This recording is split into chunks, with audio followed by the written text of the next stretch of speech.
कृष्णाचं नाव विठ्ठल कसं पडलं आणि मग पंढरपूरला विठुरायाची आणि रुक्मिणीची मूर्ती एकत्र का नाही?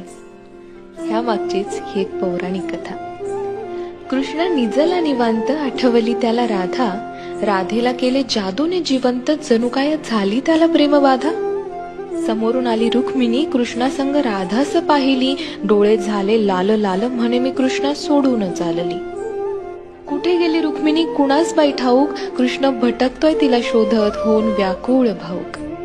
पोहोचला बाई कृष्ण शोधत तिरी चंद्रभागेच्या, आणि रुक्मिणी दिसली दिंडी रवनात पंढरीच्या. कृष्ण म्हणवितो रुक्मिणीस, पण ती रुसलेली फार. म्हणतो कसा, अगं रुक्मिणी कसा करू मी तुझ्या विना वैकुंठाचा संसार. रुक्मिणी नाराज, त्यातच कृष्णास आठवे भक्त एक थोर. नाव त्याचे पुंडलिक, लय गुणाचं ते पोर. पुंडलिकाच्या घरी आली कृष्णाची गबाई स्वारी. पुंडलिक करीतो आई बापाची सेवा, ठेवून उभा विटेवर कृष्णाला दारी.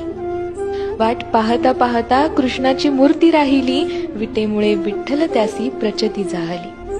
28 युगे झाली लांब उभी राहून, रुक्मिणी रुसवातो धरी. अवघ्या भूमंडळाचा संसार बघत विठ्ठल उभा विटेवरी.